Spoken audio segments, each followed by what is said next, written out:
गावाकडचा अस्सल स्वाद या यूट्यूब चॅनलमध्ये मी आपल्या सगळ्यांचे स्वागत करते. तर आपण आपल्या चॅनलवरती गावाकडे बनवलेल्या पारंपरिक पद्धतीच्या रेसिपी, गावाकडचं खूप सुंदर असा निसर्ग दाखवत असतो.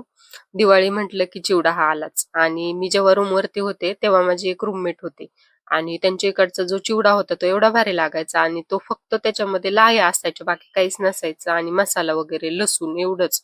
मग मी तिला म्हणायची की किती भारी बनवतं, मला सांग ना रेसिपी कशी केली. आणि आम्ही एवढं चिवड्या आमच्या चिवड्यामध्ये एवढं टाकतो, शेव टाकतो किंवा ते मका पापडी वगैरे शेंगदाणे भरपूर काय काय टाकतो तरी पण एवढी टेस्ट येत नाही.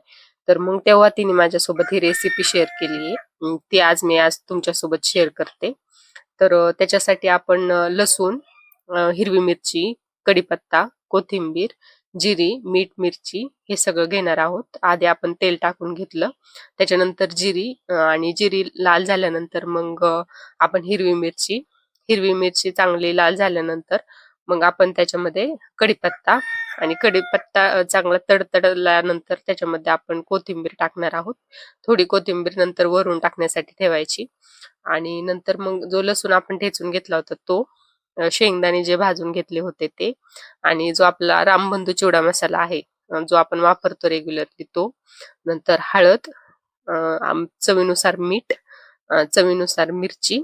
आणि मग हे सगळं एकदम असं लाल करून घ्यायचं, त्याच्यामध्ये लाया एकदम मिक्स करून घ्यायच्या.